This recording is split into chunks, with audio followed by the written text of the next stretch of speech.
All praises to Yahweh Ba'Shem Yahushai, Ba'Shem Makar Kwadash. Double honors to the apostles and the elders of Great Millstone, and Shalom to the elect of the nation of Israel. This is going to be a lesson on the Jews and the Greeks, and trying to give a bit more understanding into why sometimes in the Bible it mentions salvation being for Gentiles, or it mentions salvation being for Greeks, but in several other parts of the Bible, it speaks about how salvation's only for Israel specifically, right? And what I'm going to do in this lesson is try and show that there was two different types of Israelites in times past, right? That was following after different ways, just like how right now there's two different types of Israelites that are following different ways, right? There's the Negroes, Latinos, and Native Americans that are following and saying that we're Israelites, but then there's the Negroes, Latinos, and Native Americans that are still staying to follow the ways that they was once in, among all the places that they're scattered, right? So what I'm gonna do to go into this, is go into the book of Maccabees, the first chapter, and the book of Maccabees, the second chapter, and show a few different places where it goes into these things, man. So I'm gonna start off with First Maccabees chapter 1. All right, I'm gonna start off with First Maccabees chapter 1, and I'm gonna go down to verse 10. This is First Maccabees chapter 1 and verse 1, and it happened after that Alexander, son of Philip the Macedonian, which is this is talking about Alexander, who the world calls Alexander the Great, right? Alexander, son of Philip the Macedonian, who came out of the land of Shittim, had smitten Darius, king of the Persians and Medes, that he reigned in his stead, the first over Greece, and made many wars, and won many strongholds, and slew the kings of the earth, and went through to the ends of the earth, and took spoils of many nations, insomuch that the earth was quiet before him. Whereupon he was exalted, and his heart was lifted up. So he was conquering the world, right, fighting and having battles. He was beating everyone. So then he became proud. Verse 4, and he gathered a mighty strong host, and ruled over countries and nations and kings, who became tributaries unto him. So he had power over all these different nations, and they would pay him like tax, pretty much, right? Verse 5, and after these things he fell sick, and perceived that he should die, because Yahweh don't like for men to get proud, and when men start getting too big for their boots, right, he humbles their ass, and he humbled this guy by causing him to die, right, and made him get sick to the point where he knew he was going to die. Verse 6, wherefore he called his servants, such as were honorable, and had brought up with him from his youth, and parted his kingdom among them while he was yet alive. So Alexander reigned 12 years and then died, and his servants bare rule everyone in his place. And after his death they all put crowns upon themselves, so did their sons after them many years, and evils were multiplied in the earth. And there's one brother, man, some like, I forget his name, man, right? But this brother like knows a couple of languages, man, and through him I was able to find out what the particular term of this splitting was, and it's called the Diadochi, right? The Diadochi or Diadoche, right? And that's all those people that after Alexander had died, those are the people that ended up ruling afterwards, the Diadochi or the Diadoche. And it's like four different guys. I forget the name, so Salakia. But if you look up the Diadoche, you will find it, man. Right, verse 10. And there came out of them a wicked root, Antiochus, surnamed Epiphanes, son of Antiochus the king, who had been an hostage at Rome, and he reigned in the 137th year, 137th year of the kingdom of the Greeks. So I've read all of that to just prove that this is referring to the kingdom of the Greeks.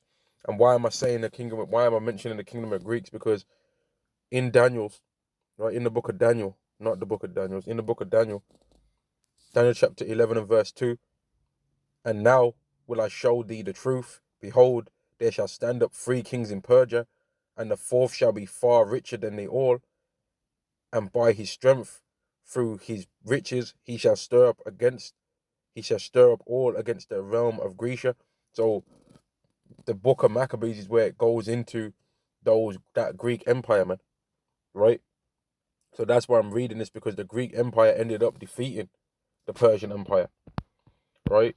And once they defeated them, they ended up taking over the places that they once had rule over, right? And they began then, once they was in power, to Hellenize the world, right? And what that means to Hellenize the world is to make the world not follow their own laws and their own ways, but to follow the ways of the heathens, right?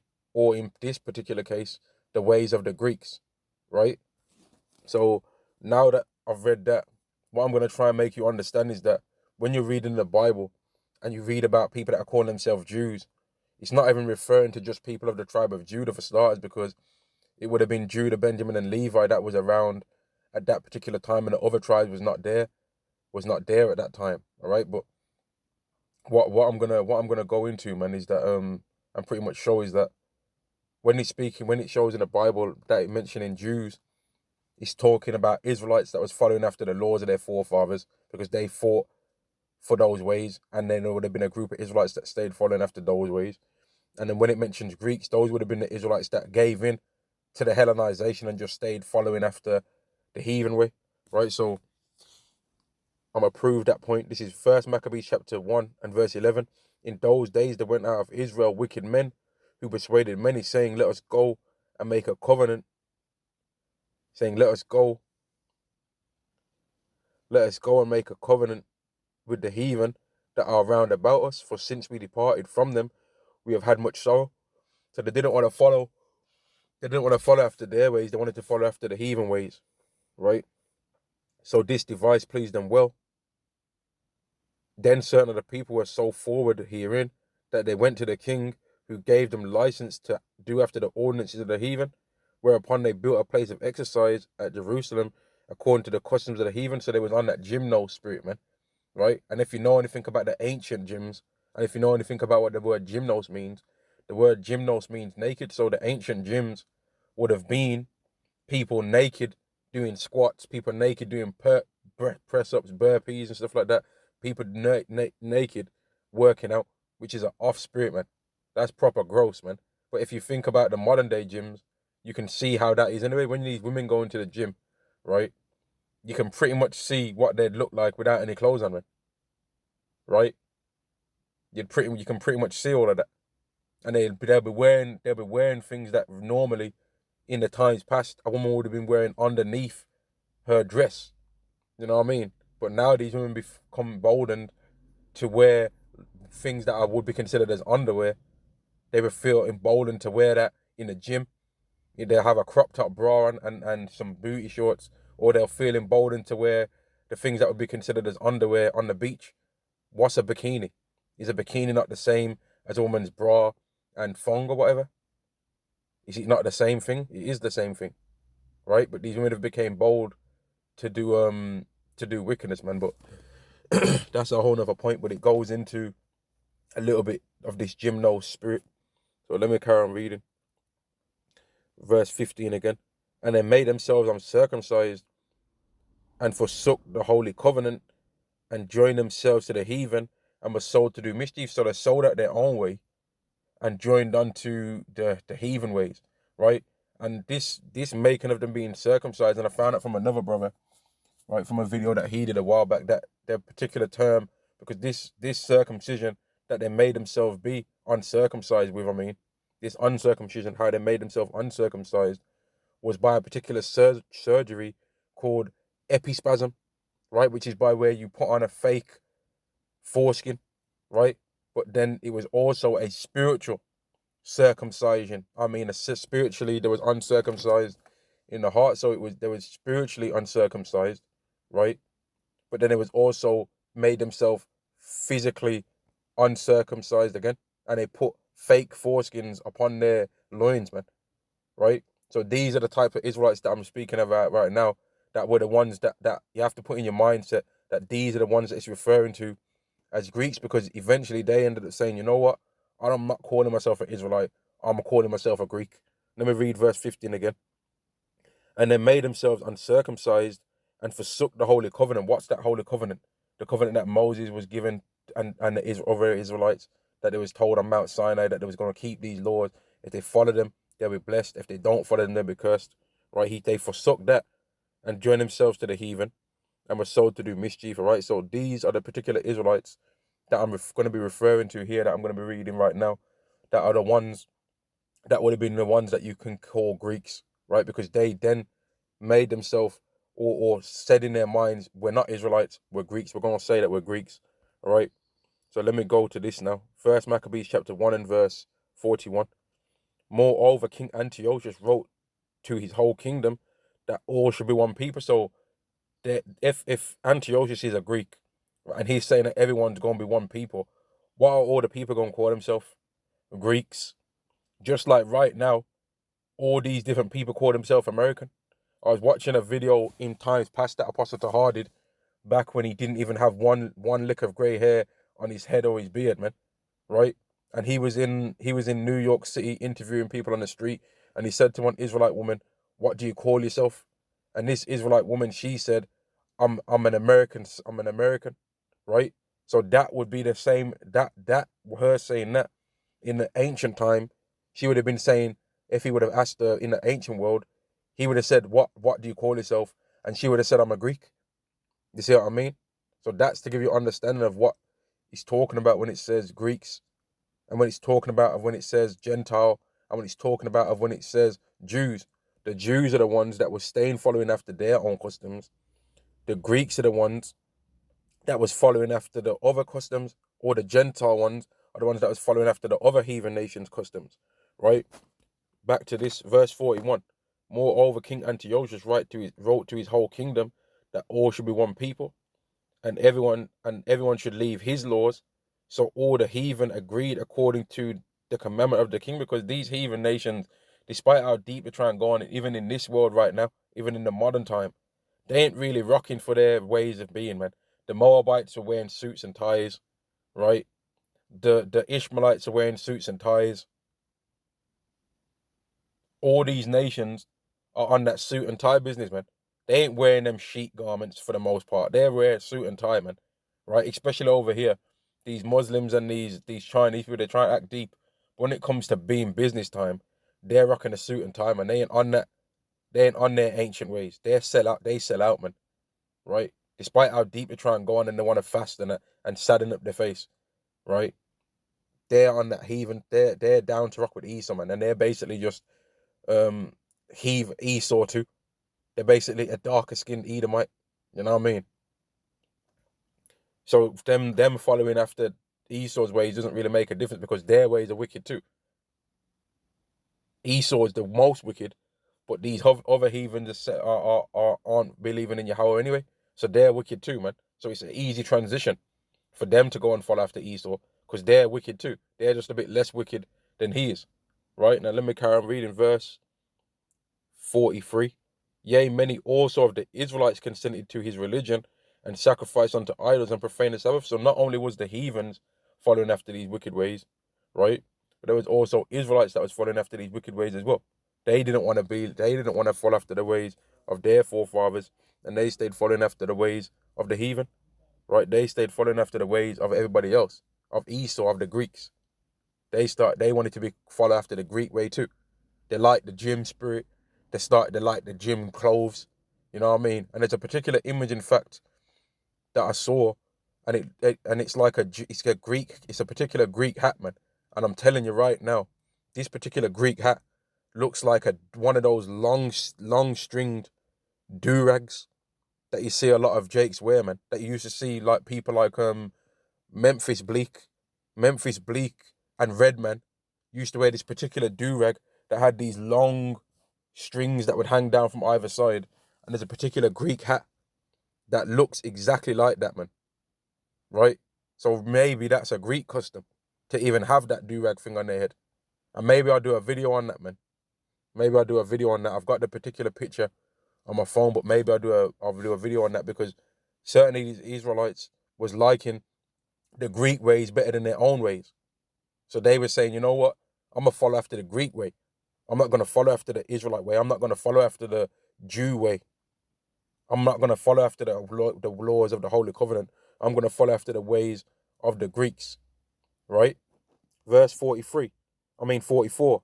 For the king had sent letters by messengers unto Jerusalem and the cities of Judah that they should follow the strange laws of the land and forbid burnt offerings and sacrifice and drink offerings in the temple, and that they should profane the Sabbaths and festival days. So it was pretty much telling them all the ways of your forefathers, start defiling them. Oh, the Bible says don't eat pork, eat it. Or the Bible says don't eat shellfish, eat that. Or the Bible says eat chicken, don't eat that. Trade that in for this. Or the Bible says that on the sixth you do work for 6 days, on the seventh day rest, on the seventh day work. That's what they was doing. Oh, the Bible says you're supposed to keep a day of atonement. Nah, don't do that. Do what I'm telling you. Right? Verse 46. And pollute the sanctuary and holy people, set up altars and groves and chapels of idols, and sacrifice swine's flesh and unclean beasts. And I was telling people that instead of sacrificing a lamb, or instead of sacrificing the animals that Yahweh said is lawful, sacrifice a dirty pig on there and an animal that's not even lawful. Sacrifice that. That's what they was telling us to do, right? And certain Israelites was doing this. Those ones that wanted to be Greeks was doing this, right? Verse 48, that they should also leave their children uncircumcised and make their souls abominable with all manner of uncleanness and profanation. So it was telling the women and men on the 8th day when your child's supposed to be circumcised, forget that. Don't do that. Don't bother with it, right? They were saying don't bother doing that. Oh, that's the ways of your forefathers? Nah, don't do that. And the thing that these Edomites are wicked, how we know that they're wicked is because that was even the ways of their forefathers to do circumcision, because the Greeks were Edomites, but they was like they're so here it is, these Edomites want the kingdom and they want the covenant, but at the same time they don't want to do what the laws say because they go back to Abraham and Isaac just like how we go back to Abraham and Isaac. But the difference is they didn't get given the laws for their heritage. They got given the blessing of the sword for their heritage. So they care more about what the sword's saying than what the word of the Lord's saying. Verse 49, to the end that they might forget the law and change all the ordinances. And isn't that the way how we pretty much most of all of us was when we was growing up? We didn't know nothing about being an Israelite, man. When I was growing up, I didn't think I was an Israelite. I thought I was black. And then I learned a little bit more and I thought I was Jamaican. You know? I didn't think nothing about no Israelite. But then thanks to Yahweh Ba'Shem Yahweh Shai, Thawada Yahweh Ba'Shem Yahweh Shai, Kalhala Yahweh Ba'Shem Yahweh Shai, right? Barakata Yahweh Shai. He allowed me to know that I'm an Israelite. And that I've actually got a covenant with the Most High, with him. And that his son sent a sacrifice into the earth. But for the most part, we forgot those laws, man. So these Israelites that would have been calling themselves Greeks, they followed after this to the point where they did forsake their laws, man. And they did forget the ordinances. Those ones calling themselves Greeks. Now, I've just got to say this. Them calling themselves Greeks does not mean that they are Greek. Right? A man on earth can call himself whatever he wants to call himself. He still belongs to a particular line and a particular lineage. Okay? So I've just got to say that for the purpose of this lesson, what I'm bringing out in this lesson. Verse 50. And whosoever would not do according to the commandment of the king, he said, should die. So they was killing people if they didn't want to follow after our laws, man. Right? Verse 52. Then many of the people were gathered unto them to wit everyone that forsook the law, and so they committed evils in the land. So the Israelites was going away from those ways, man. Verse 53. And drove the Israelites into secret places, even wheresoever they could flee for succor. So certain Israelites wasn't rocking with that. They was like, nah, I ain't doing that. I'm a sacrifice my kids. I mean, I'm see, that's Satan, man. I'm a circumcise my kids. That's what some of them was saying. But others was like, you know what? I'm just gonna do this way. I ain't trying to do those laws, man. I'm gonna do the heathen thing. Verse 53, and drove Israelites into secret places, even wherever so they could flee for succor, for safety, right?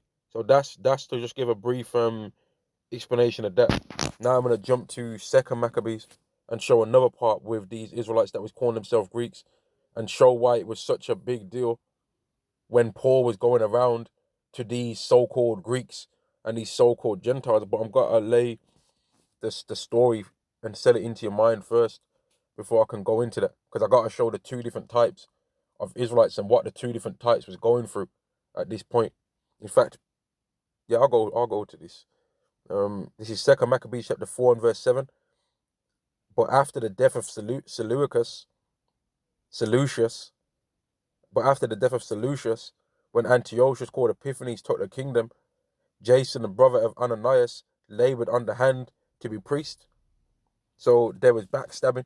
There was Israelites that wanted to be Greeks that was backstabbing their brothers, betraying their brother, just so that they could become like, have a bit more power over their brother, man. Being a demon, right? Verse 8, promising unto the king by intercession 360 talents of silver and other revenue and of other revenue 80 talents. So he was bribing so that he could get a bit more power, man, so that he could be a leader. He was betraying his own brother. Verse 9, beside this, he promised to assign 150 more if he might have license to set him up a place for exercise. So that's that gym spirit again, man. And that gym spirit's a heavy spirit, man. Right? That gym spirit, being in that gym thing is a heavy spirit, man, because once you start like realizing that you've did a bit of squats and you can jump higher, right? And you like start you like that training thing, man, right? Brothers train and stuff like that. Brothers have been to the gyms and we train and stuff like that, right? And men in general, we train sometimes, man. And when you start realizing that your body can physically start doing certain things, man, you become like a bit of pride seeps in, man, because you realize, oh, especially if you're exquisite with it, man, right? If you're nice in terms of, forget weights, if you got that like martial arts skills, right? And even with the weights thing, if you realize that you can like bend a horseshoe or something like that, right? If you get so strong you can bend a horseshoe, like Mark Felix, that Jake, right? I think he's probably a Benjamite. He can like bend horseshoes, man, and he does the Hercules hold, right? If you start getting strong like that, you're gonna be having your pride levels fly through the heavens, man. And that's a heavy spirit on Jake, man, because we have what do the scriptures say? They said that the one people shall be stronger than the other. So gyms allow us to shine as Israelites, man. That physical things allow us to shine as a nation, because we're exquisite at that, man. We any kind of fitness thing that we put ourselves to, we become the best at that. Verse 9. Beside this, he promised to assign 150 more if he might have license to set him up a place for exercise and for the training up of the youth in the fashions of the heathen, and to write them of Jerusalem by the name of Antiochus. So they was pretty much making like a gyms and like a university type things to like educate in Greek ways, man, right?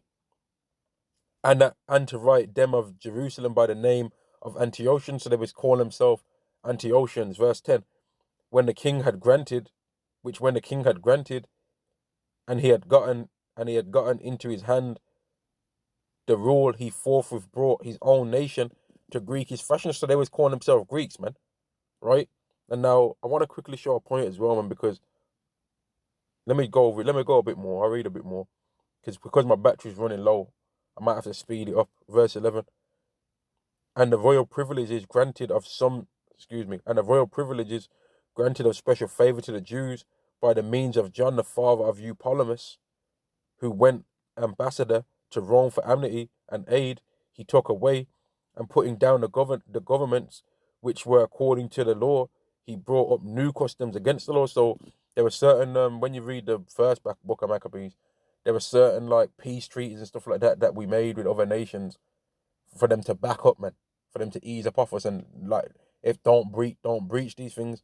But it was actually Israelite that was writing into things for us to go against these things and writing new, even more laws for us as a nation to go against our own ways, right? To go against the covenant and against God's laws. And these are those Israelites that was calling themselves Greeks that was doing this, right? These were the Greeks, the so-called Greeks, as in the Israelites that was calling themselves Greeks that were doing these things, Right? Verse 12, for he built gladly a place of exercise under the tower itself, and brought the chief young men under his subjection, and made them wear a hat. And that's why Apostle Tahar always stays bunning out these hats, man. Right? Because that was a thing that was done in the times past to defile us and make us follow after other nations' ways, man.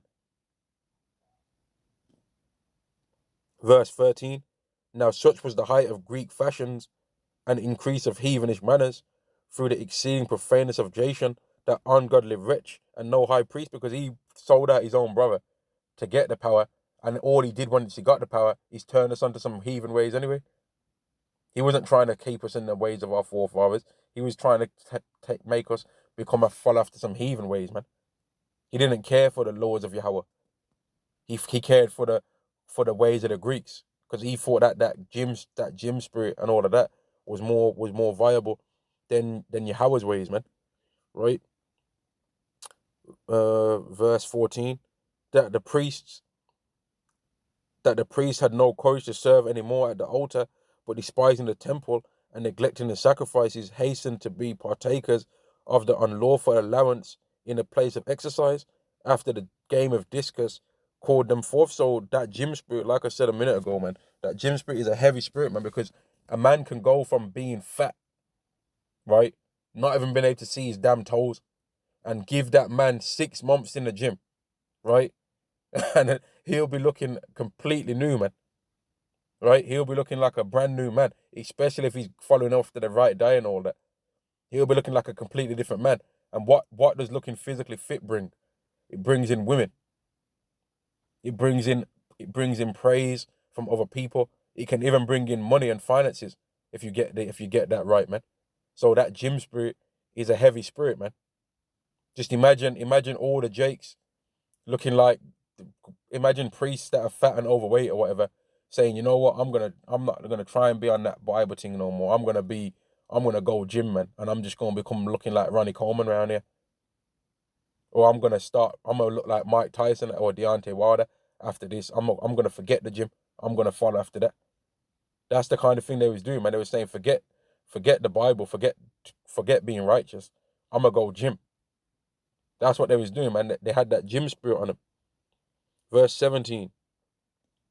For it is not a light thing to do wickedly against the laws of God, but the time following shall declare these things. And that was in the ancient times where they ended up finding out that that's not the way. But even in the times to come right now, these Israelites that want to follow after the heathen ways are going to find out that it's not the right thing to follow after the heathen ways. Now, I'm going to show one more account of these particular groups of Israelites that was calling themselves after the ways of the Greeks, and show what kind of mentalities that they had, man, right? And the things that was happening to them in the first place to make them say that we're Greeks, right? Because when you read in the Bible and you're hearing about Greeks that are being spoken to about the things regarding the scriptures, the things regarding the laws of Yahweh, the things regarding salvation, the things regarding the sacrifice of the Messiah, Yahweh Shai, for them and for their sins, it's referring to Israelites that descended from these particular people that I'm reading about right now, right?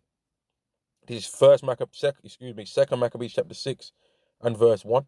Not long after this, the king sent an old man of Athens to compel the Jews to depart from the laws of their fathers and not to live after the laws of God. So again, they was getting our elders, right? And they was trying to make our elders say, you know what, forget the laws of Yahweh, follow after these laws of these Greeks, man.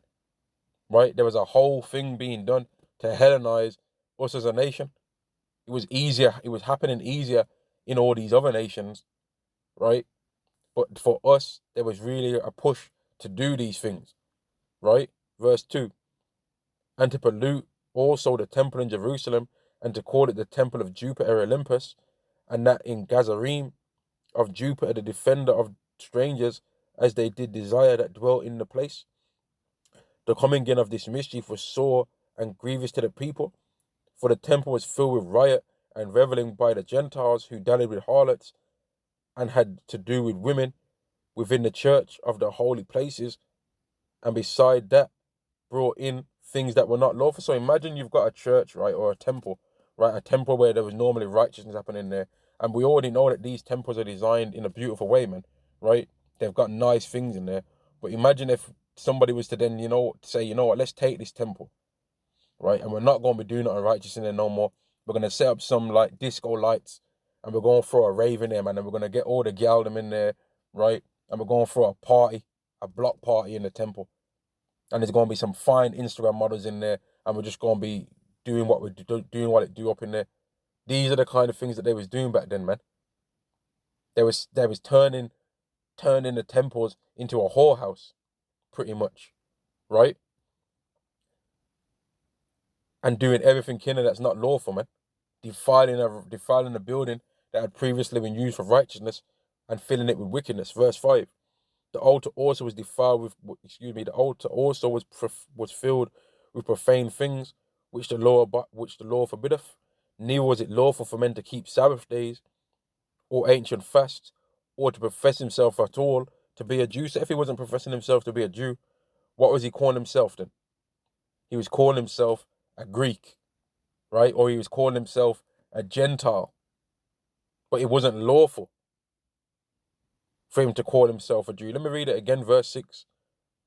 Neither was it lawful for a man to keep Sabbath days or ancient fasts, or to profess himself at all to be a Jew. So it became illegal for you to call yourself what you are.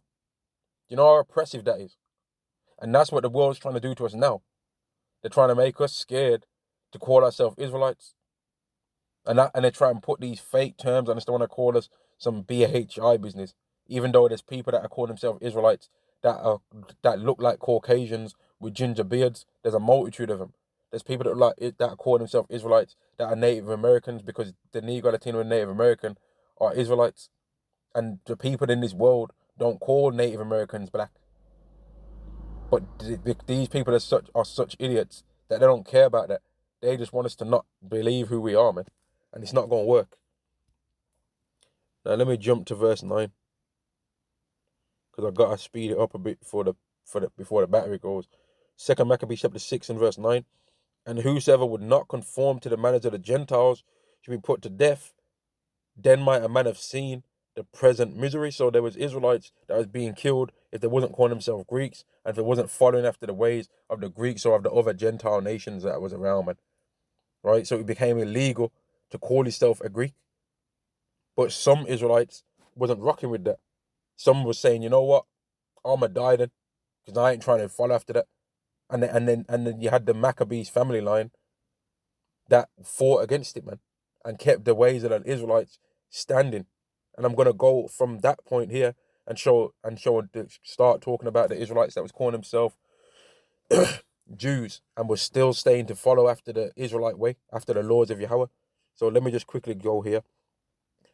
This is 2 Maccabees chapter 7 and verse 1. And it came to pass also that 7 brethren with their mother were taken and compelled by the king against the law to taste swine's flesh, and were tormented with scourges and whips. So there were certain Israelites that was being told, eat pork or we're going to kill you, right? And let's see what they did, because these are the Israelites that I'm referring to now, that was saying that we're going to stay saying that we're Jews. We're going to stay being followers of the laws, right?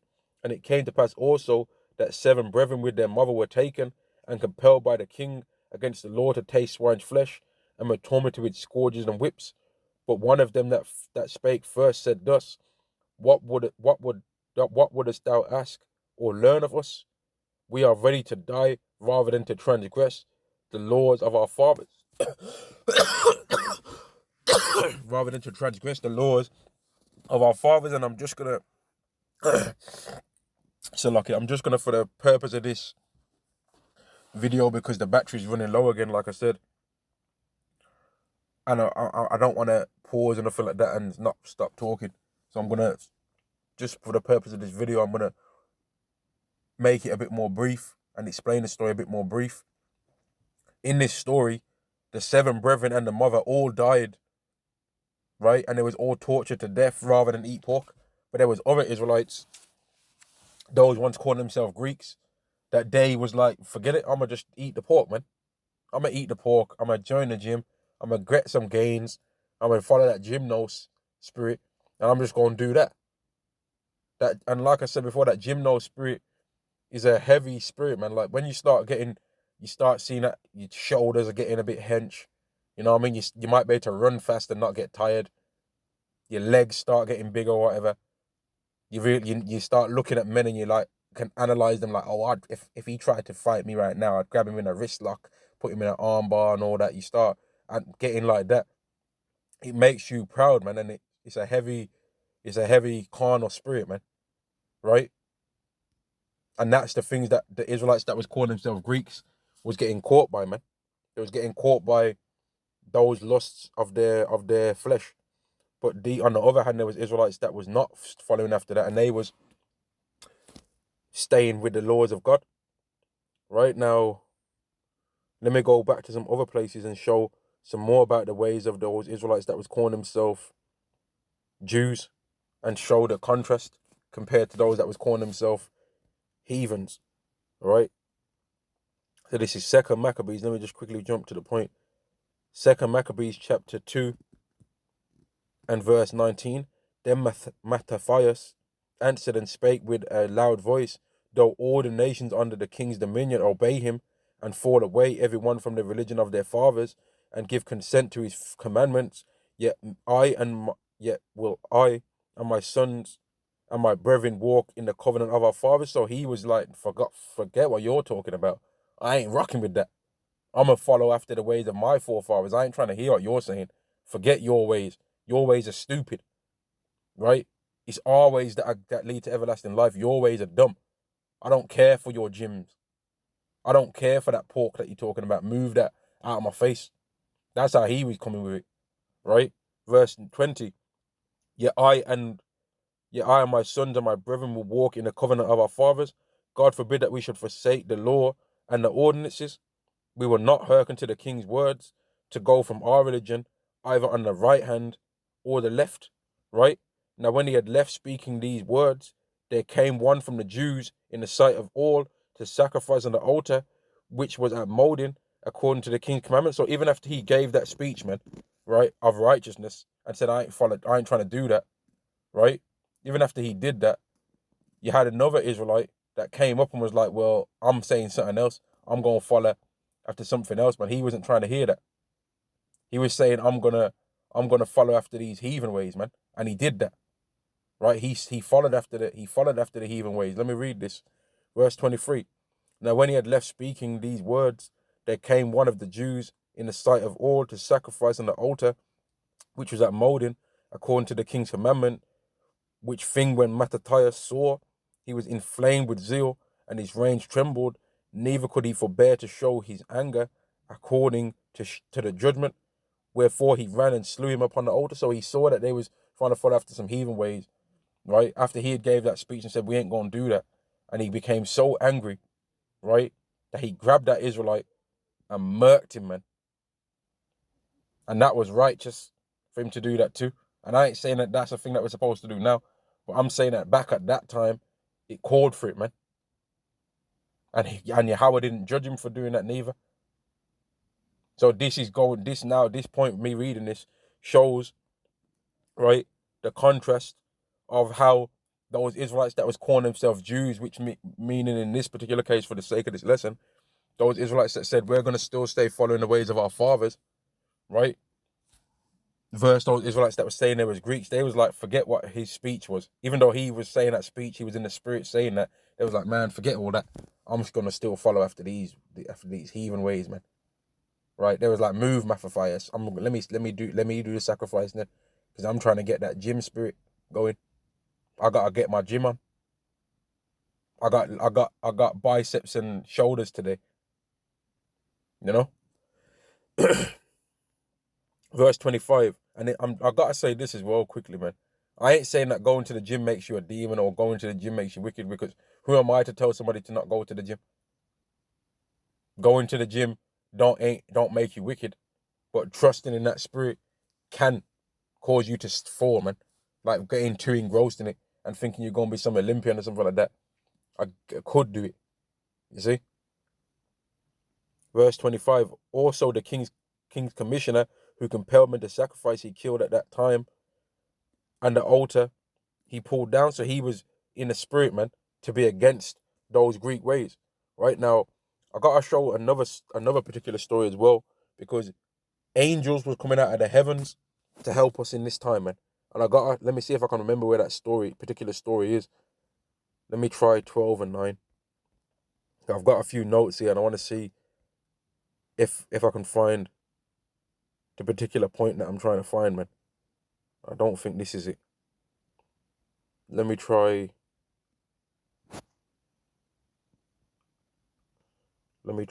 First Maccabees 4 and 29. I've got that written down as well. Let's see what this says.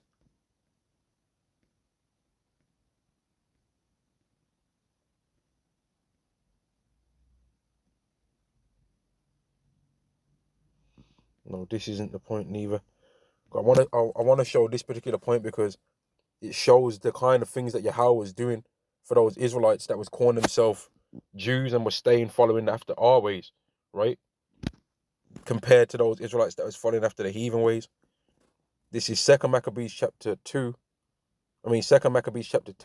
and verse 29. Let's see what this says. I'll read this anyway. But when the battle waxed strong, there appeared unto the enemies from heaven. This is the point. This is one of the points. But when the battle waxed strong, there appeared unto the enemies from heaven 5 comely men upon horses with bridles of gold, and two of them led the Jews. So angels was coming out of the heavens, right, and fighting with us in order to help us keep these ways, man. So you have to understand the things that Yahweh was doing for these particular Israelites that were saying, forget the heathen way.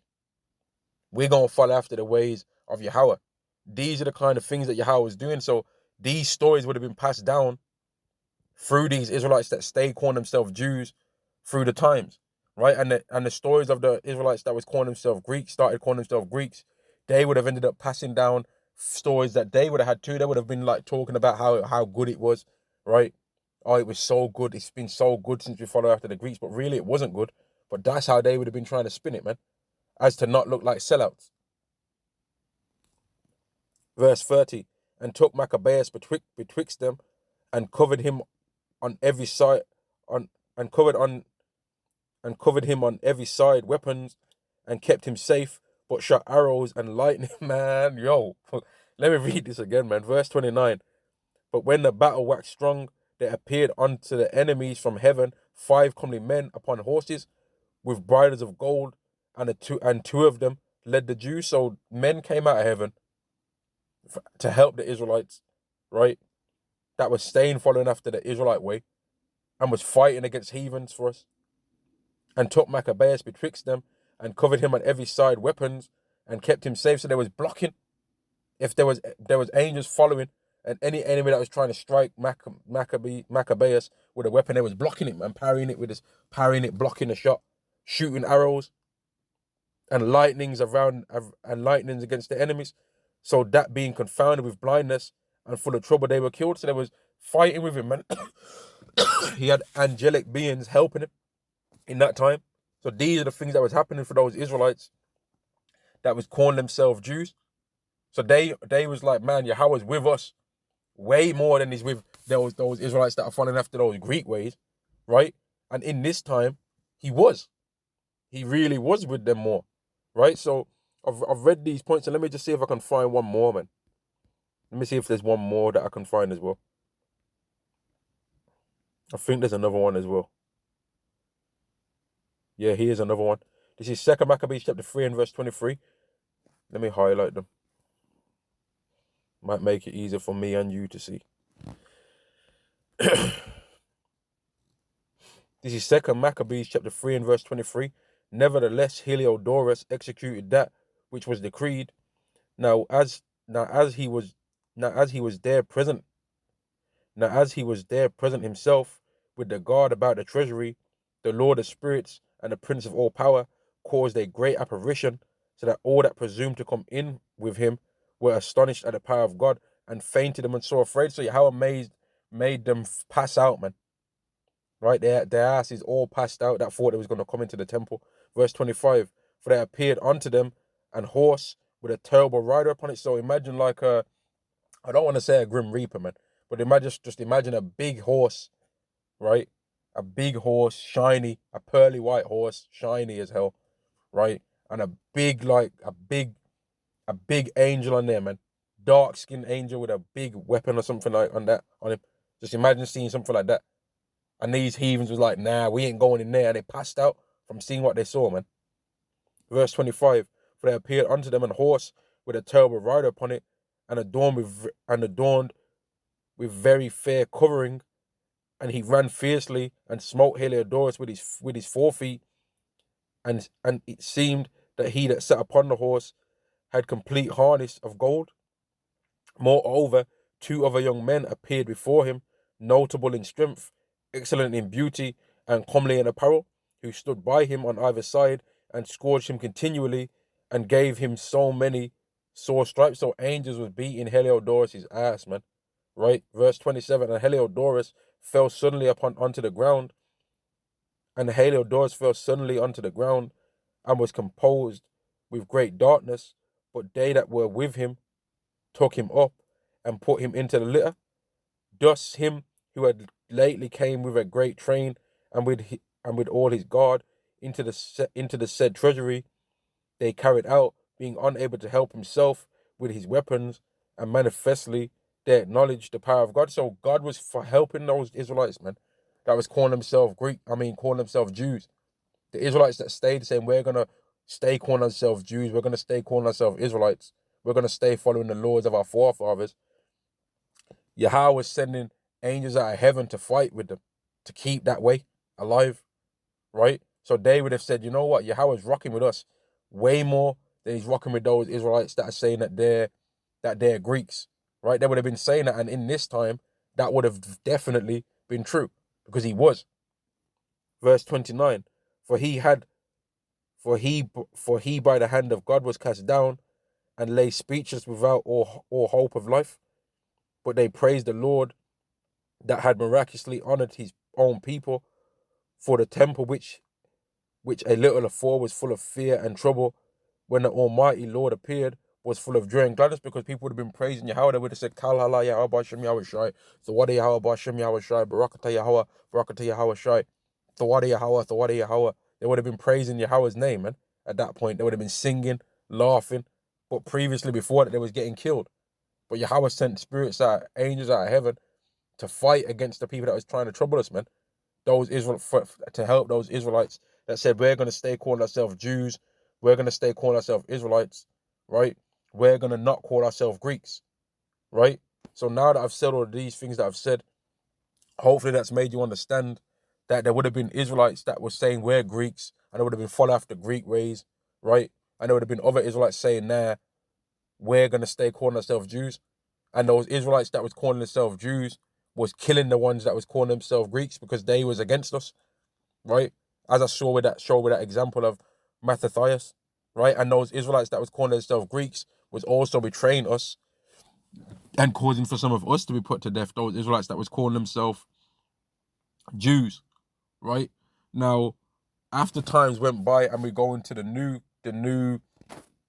Testament of the Bible, right? You then start hearing about Jews and Greeks and stuff like that, right? And the thing that makes this so important to understand is that among both those types of Israelites, Yahweh deliberately set up Israelites that was going to not believe in Yahweh Shai, right? So those, even though there was Israelites that came from those lineage of Israelites that said, we're going to still call ourselves Jews, we ain't going to follow after that, and they was part of those people that angels came down from heaven and helped. Yahweh deliberately set within those people Israelites that was not going to believe in Yahweh Shai, right? And he also set among Israelites of those people that call themselves Greeks that was also not going to believe in Yahweh Shai, right? But then among both types, those types that was saved following after the laws of, that didn't follow after the laws of Yahweh and call themselves Greeks, and the type that did stay following after the laws of Yahweh and didn't call themselves Greeks, he set among both of those two types of Israelites that was going to believe in Yahweh Shai, because both Israelites really didn't keep the laws 100% to the best of their ability because, right? Because They would have still been keeping days of atonement. They would have still been keeping sin offerings. But Yahweh, if you're following the laws properly, you wouldn't be doing none of that. You'd be following it all properly, and there wouldn't be no need for no offerings, because you'd be following it all perfectly. You'd be following it perfectly, so there wouldn't be a need to follow after to keep a day of atonement if you haven't got any sins, right? It would become void. John chapter 7 and verse 35. Then said the Jews among themselves, whither will he go, that we shall not find him? Will he go on to disperse them on the Gentiles and teach the Gentiles? And in this particular case, that's talking about those Israelites that were scattered among all the other nations, man. Those ones that would have been calling themselves Greeks, right?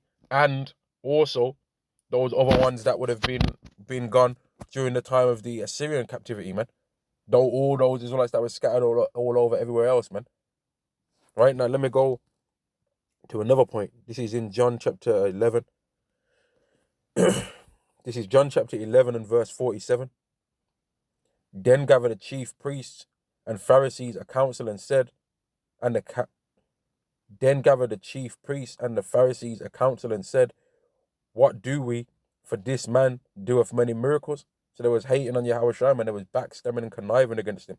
Verse 48. For if we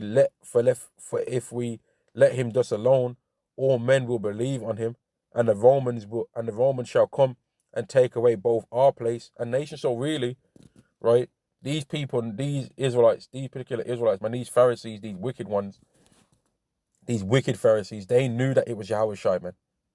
They really knew. And they were saying, if Yahushua, they was pretty much saying, if Yahushua is able to carry on doing what he's doing, then we're going to lose the power that we've got in this world. And we can't have that. We can't have that. That's what they were saying. Because that's going to stir up the Romans and they're going to come up against us. So they were saying, well, let's just have what we've got. Because we've got power right now, so we don't care about the kingdom. Because we've got power in this particular setting right now. And there's a lot of Israelites in this time that got this mentality. They might have a record deal, or they might have a fashion brand. So they're like, I don't care about the covenant. They might have a Bugatti, right, and not even look like an Israelite. So they're like, well, forget that.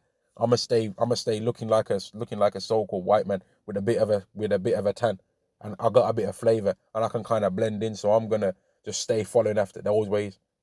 But then when it comes to where someone's trying to make out like I'm a white boy, I'm gonna just drop that. I got a dark-skinned father and burn them out like that, and I'm gonna just stay in that lane. I'm gonna stay that. There's Israelites like that now, you know, and there was people like that back then too, because they had a position of power. They was like, well, I'm gonna stay in this.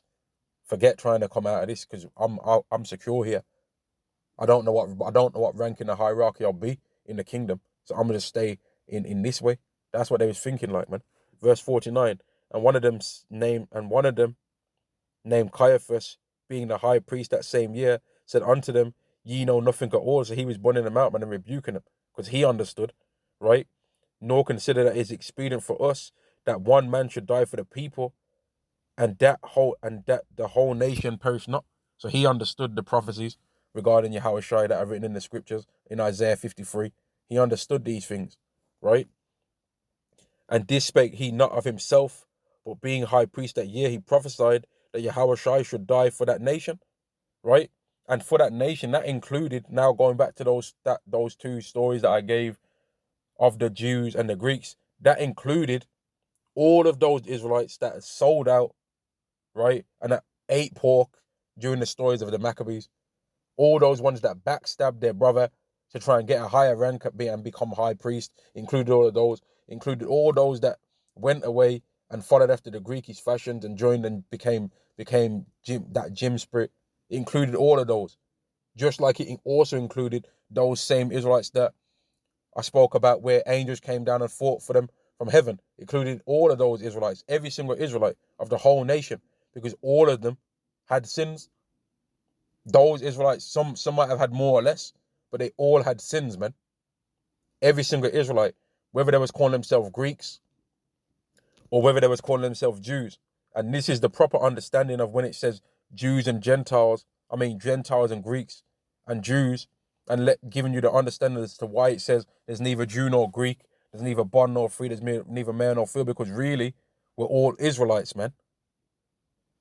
It doesn't matter if one Israelite was calling himself Greek, right, in times past, and another Israelite was calling himself Jew in times past, because we're still Israelites. And before a woman's a woman, and before a man's a man, they're an Israelite. And before a person's bond or a person's free, they're an Israelite first. We're all Israelites first. And then after that, we branch off into our other things that separate us. So I'm an Israelite man from the tribe of Benjamin. You know, I'm an Israelite woman from the tribe of this. I'm an Israelite man from the tribe of Gad. I'm an Israelite man from the tribe of Benjamin. I'm an Israelite man from the tribe of Ephraim. And I'm bond. I'm an Israelite woman from the tribe of Judah. And I'm free. You see what I mean? We was all Israelites, man. We was all Israelites first. That's what it's talking about when it says there's neither Jew nor Greek, bond nor free, but we're all one in a Mashiach Yahushai. Because we're all Israelites and he died for every single one of our sins. And there's not one Israelite that wasn't sinning and didn't need Yahushai's blood to cover them. And although certain Israelites followed after the ways of the laws, which was a beautiful thing, they was required to do it continually, non-stop. Because the scriptures say, verily circumcision profiteth if you keep the whole law. But if you be a breaker of the law, isn't your circumcision considered uncircumcision? So you're required to follow the law all the time continually. To the point where you don't need a sin offering or a trespass offering. And that's what Yahweh is going to give to the Israelites through the new covenant. Because among both those different types of Israelites, those that called themselves Greeks previously and those that called themselves Jews previously, right? They all had elect among them that was going to believe the ultimate thing, which is on Yahweh Shai, which covered all that, whether they did anything wrong. You see what I mean? So lucky for that rant, verse 51.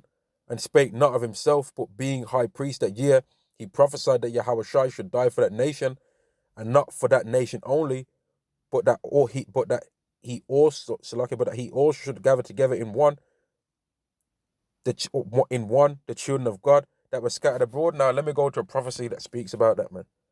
Right? Because the scriptures always had prophesied that the Israelites were going to be gathered and become one nation, and no more become one nation, man. So let's get it. This is Ezekiel chapter 37 and verse 21. And say unto them, thus saith Yahweh power, behold, I will take the children of Israel from among the heathen, whither they be gone, and I will gather them on every side and bring them into their own land. So if you got a group of Israelites calling themselves Greeks, right, or they're saying we got no God but Diana and all that, right, and they're bugging out, they're screaming about Diana for 2 hours, but some of them are saying, you know what, forget that, we're going to burn the books, we're going to burn all the things regarding that, and we're going to follow the Yahweh, right? Well, then those were the ones from among the heathen that was going to be gathered. And in the modern time, if you got some people that used to be Buddhists and they said, you know what, forget that Buddhist thing.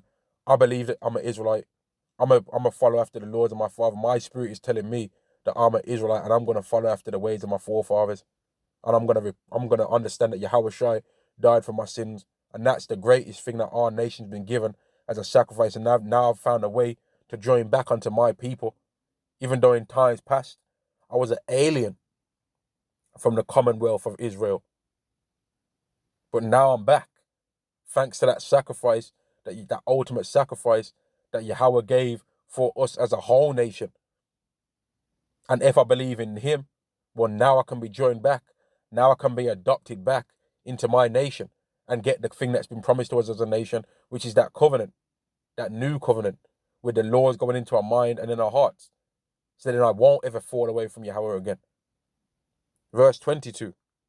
In fact, verse 21 again, and say unto them, thus saith Yahweh power, behold, I will take the children of Israel from among the heathen, whither they be gone, and I will gather them on every side and bring them into their own land. Both those that was calling themselves Jews and both those that was calling themselves Greeks. This is what's going to happen, right? All those that are scattered among the heathen nations. If there's one calling himself Japanese in these times coming, but if they believe in Yahweh Shai with faith and truth, they're getting beamed up, man. What do you think Revelation 7:9 is talking about?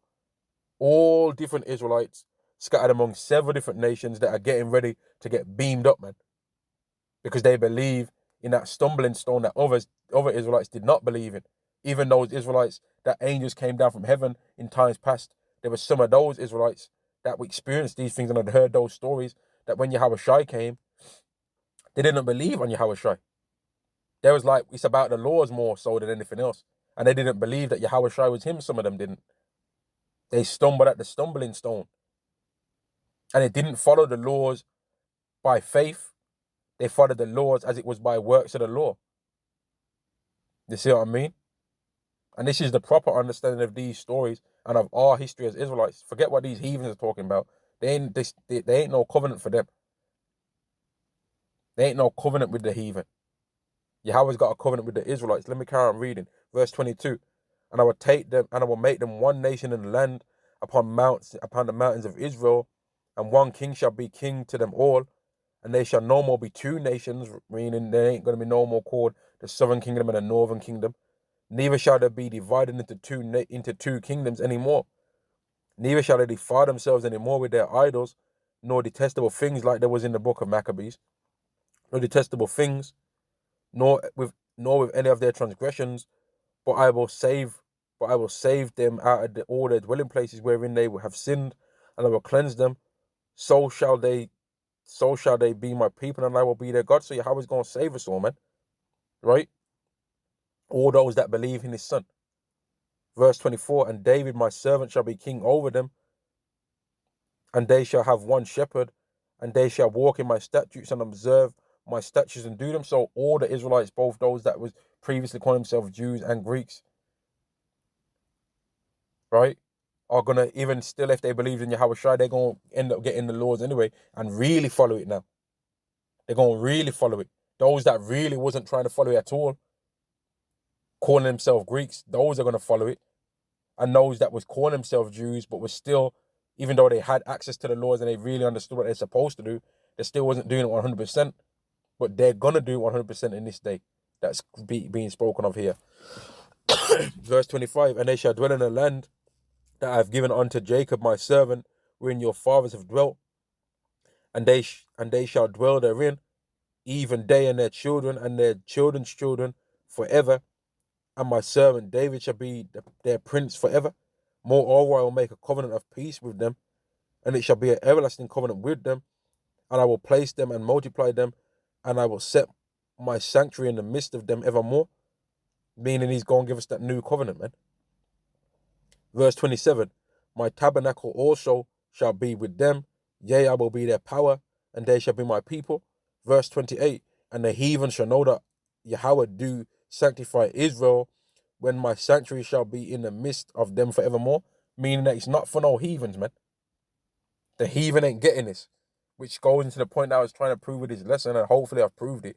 When it's speaking in the scriptures about Israelites calling themselves Gentiles or Greeks, these are referring to when it's talking about salvation being mentioned to Gentiles or Greeks, he's talking about Israelites that's in the times past was on that split of Israelites that stayed follow or chose to follow after heathen nations through fear of death. And hopefully I've proved the point, man. I'm gonna end the lesson there. Hopefully I've proved the point. All praises to Yahweh Ba'Shem Yahweh Shai, Ba'Shem Makar Kwadash. Double honors to the apostles and the elders of Great Millstone, and Shalom to the elect of the nation of Israel. Shalom.